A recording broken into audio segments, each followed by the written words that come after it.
प्रभु के मधुर नाम में आप सबों को जय मसीह की। परमेश्वर पिता का धन्यवाद हो। हम एक बार फिर अब मार्च के सप्ताह में जब हम लैंड डेज से गुजर गएंगे, अब चल रहे हैं, अब पैशन वीक में जाएंगे। परमेश्वर अपने अनुग्रह के द्वारा हमको ये सिखाना बताना चाहते हैं कि अंत के दिनों में प्रभु अपने लोगों के संग क्या करने जा रहे हैं।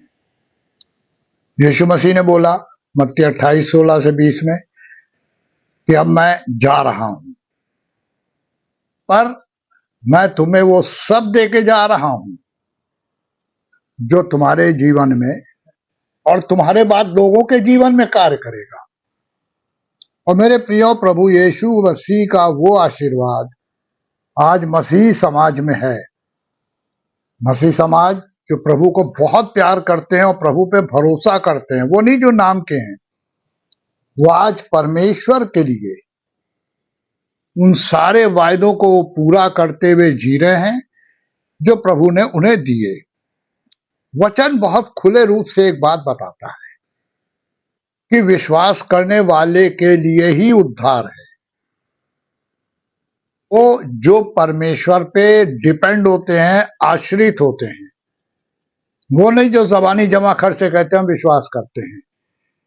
चर्चों में जब ओथ दिलाई जाती है, जिसे हम लोग क्रीट कहते हैं, तो उसमें आदमी एकदम रटे रटाए शब्दों में या पुस्तक से देख के बोलता चला जाता है, लेकिन क्या वो हमारे जीवन में प्रैक्टिकल है?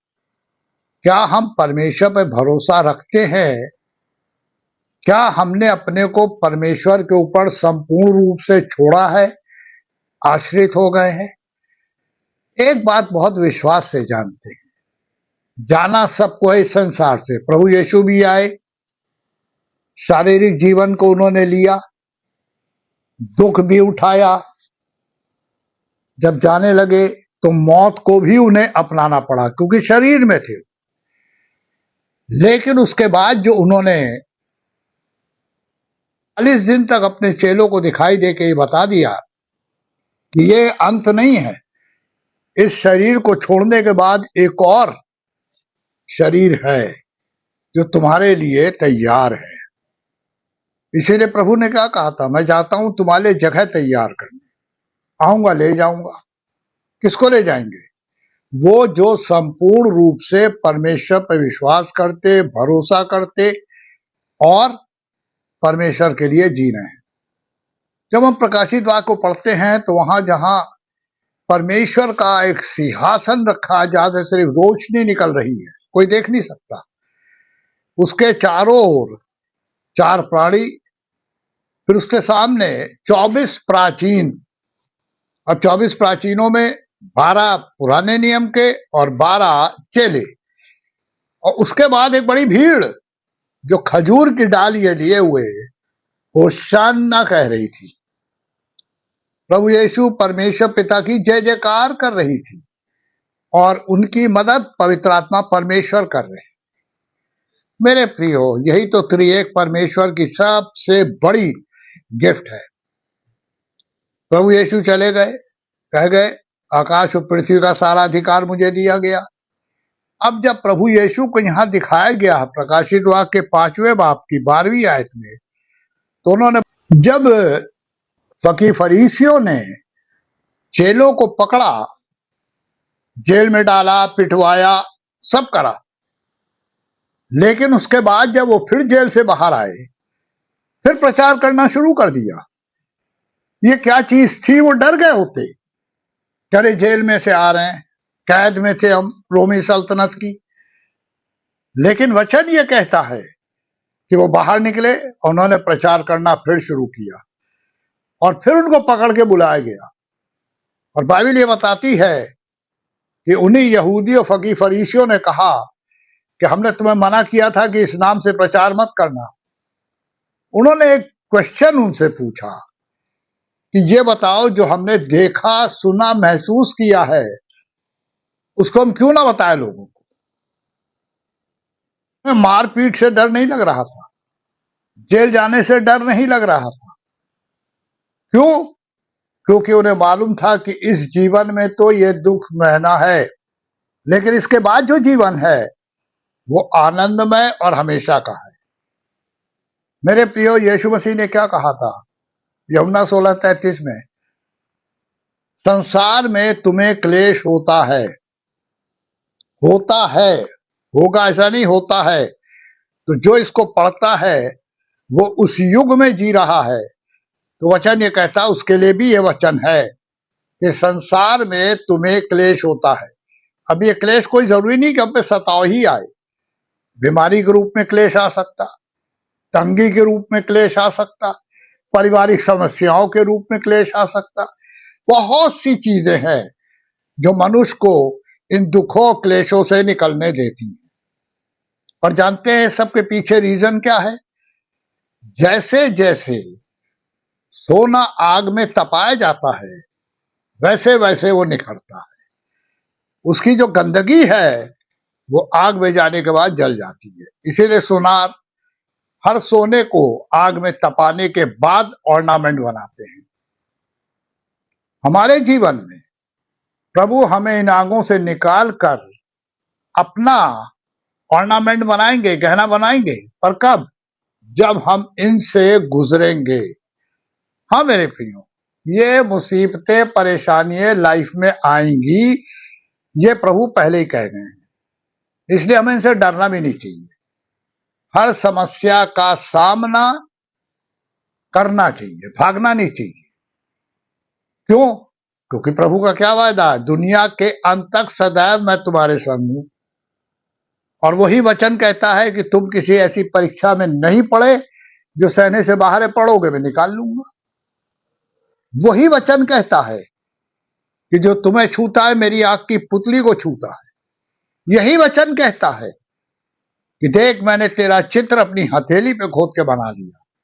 इतने सारे वायदों की भरमार है, लेकिन आज फिर भी मसीही, एक सच्चे मसीही जीवन को जीने से डरते हैं।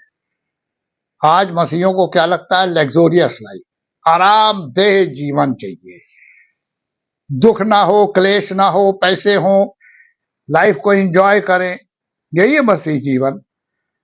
नहीं मेरे प्रियो, मसीह जीवन का मतलब है प्रभु के लिए जीना। और प्रभु के लिए जो आदमी जीता है वो सांसारिक सुख में नहीं पड़ता।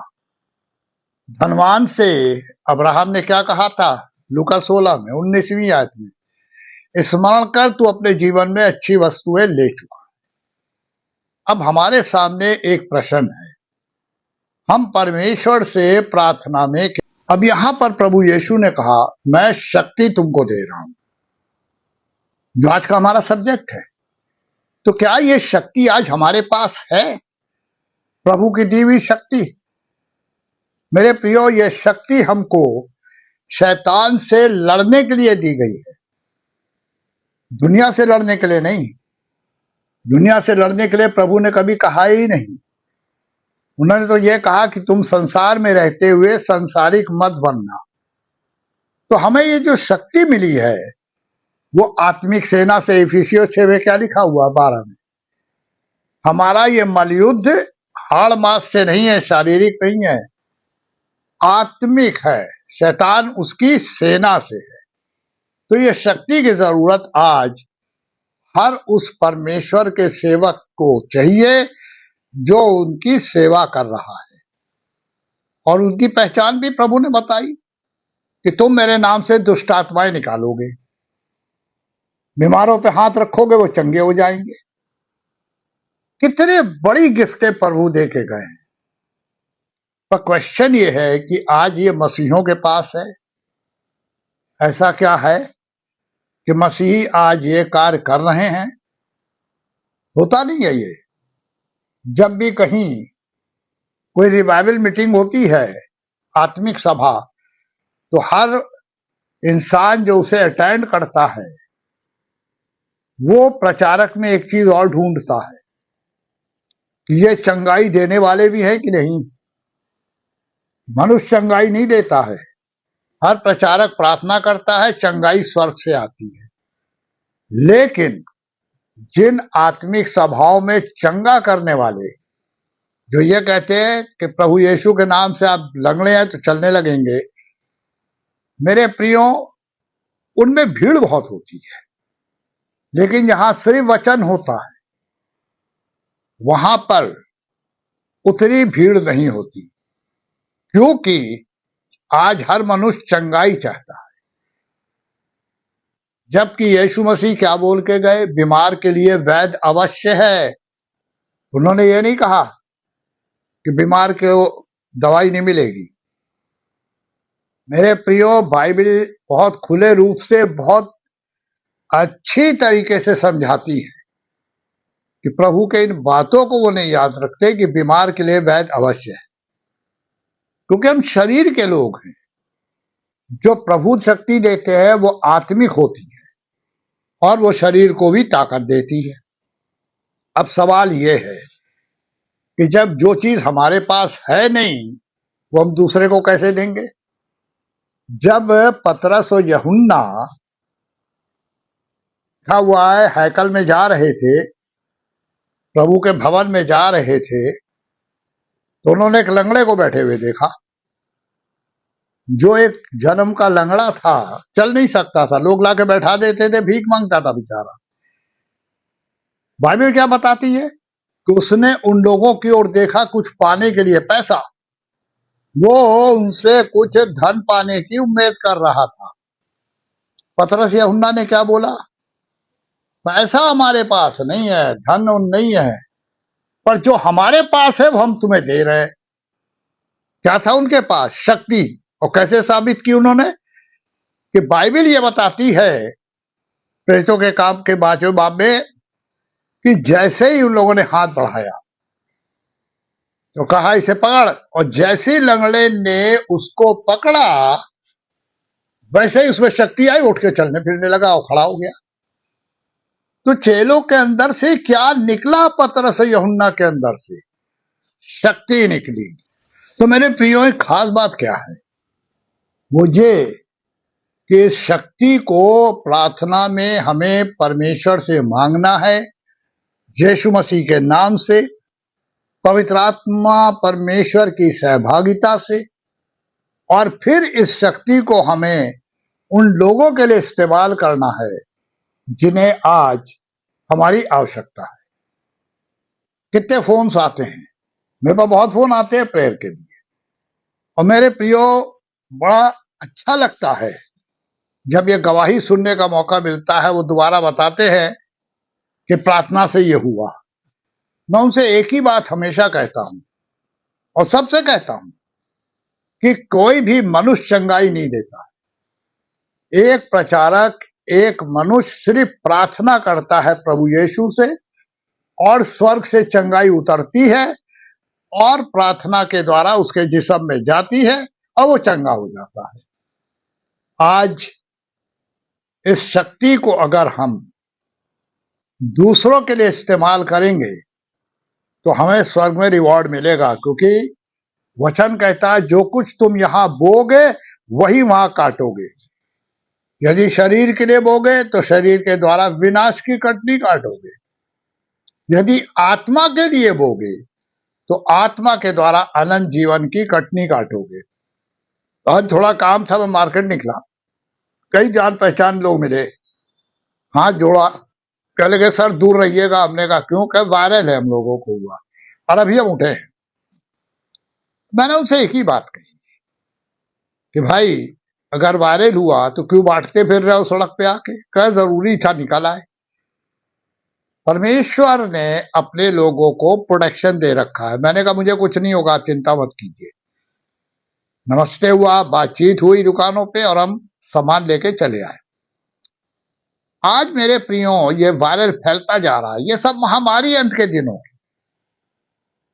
के लोग बीमार हैं, 3 दिन 4 दिन दवाई चल रही, उठते हैं चल नहीं पाते, बहुत कमजोरी आती है, बहुत प्रेयर आते हैं, रिक्वेस्ट आती मेरे पास इसके लिए।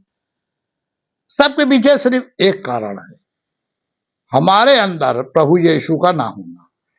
वचन क्या कहता है? जो तुम में है वो उससे बड़ा है जो बाहर है। तो अगर शैतान हमारे अंदर है तो हम प्रभु यीशु तो बाहर है फिर हमारे पास। लेकिन अगर प्रभु यीशु हमारे अंदर है तो शैतान बाहर है, क्योंकि वहां रह ही नहीं सकता। और तब परमेश्वर की सामर्थ काम करती है। मेरे प्रियो, आज बहुत जरूरत है इस शक्ति की हर प्रचारक को। हर प्रचारक को इस शक्ति को इस्तेमाल करना है। अभी जब मुझे बीमारी हुई बहुत दिनों बाद, क्रॉनिक ब्रोंकाइटिस, डॉक्टरों ने सब कुछ करा दिया, इको मशीन के अंदर भी घुस गए हम, पहली बार देखा, डर भी लगा। सारे टेस्ट होके जब बाहर आए तो जानते हैं मेरे प्रियो क्या रिपोर्ट आई? सब नेगेटिव, कुछ नहीं है। सब हर एक ने, हर डॉक्टर ने जो हमारा कर रहे थे, उन्होंने क्या बोला? आपको कोई बीमारी नहीं। यीशु मसीह अगर अंदर हैं तो बीमारी नहीं होनी चाहिए। हाँ ठीक है, थोड़े समय के लिए हम परेशान होंगे, लेकिन 90% हम संसारिक की बीमारियों से अलग बचे हैं। ये नहीं लिखा है कि हम बीमार नहीं पड़ेंगे, पर प्रभु उनसे भी बचाएगा। ऐसे लोगों से मिलेंगे भी जिनको ऐसा कुछ है, तो हमें कुछ नहीं। मेरे प्रियो, इस शक्ति को मांगिए प्रार्थना में प्रभु से, और कहीं भी रहिए, लोगों के बीच में कहीं भी रहिए, सेवा करिए। कुछ नहीं होने जा रहा है। कोरोना फैला, हर तरफ फैला, हमारे लोगों के एरिया में भी था, लेकिन परमेश्वर ने हमको बचाया। आज परमेश्वर सबको बचाना चाहते हैं, पर उनकी एक ही शर्त है, जानते क्या? जो कोई मेरे पास आएगा मैं उसे कभी ना निकालूंगा। तो हमें संपूर्ण मन से प्रभु के पास आना है, अपने को उन्हें समर्पित कर देना है, उनसे कहना हमारे अंदर होके आप कार्य करिए, शक्ति दीजिए, और देखिए परमेश्वर की आशीष आप पर उतरेगी। इस संसार में परमेश्वर हमें देंगे, और आने वाले संसार में हमारे लिए एक रिवॉर्ड रखा होगा। बस शर्त यह है कि अब परमेश्वर से प्रार्थना में धन संपत्ति ना मांगे, जरूरत के मुताबिक परमेश्वर को मालूम हमें मिल जाएगा। होने दीजिए कि हमारे पास इस लैंड डेज के दिनों में अपनी आत्मा के हम उपवास में रहें, और परमेश्वर के साथ वायदा पूरा करते हुए आगे बढ़ें। परमेश्वर वचन के द्वारा आप सबों को बहुत आशीष दे।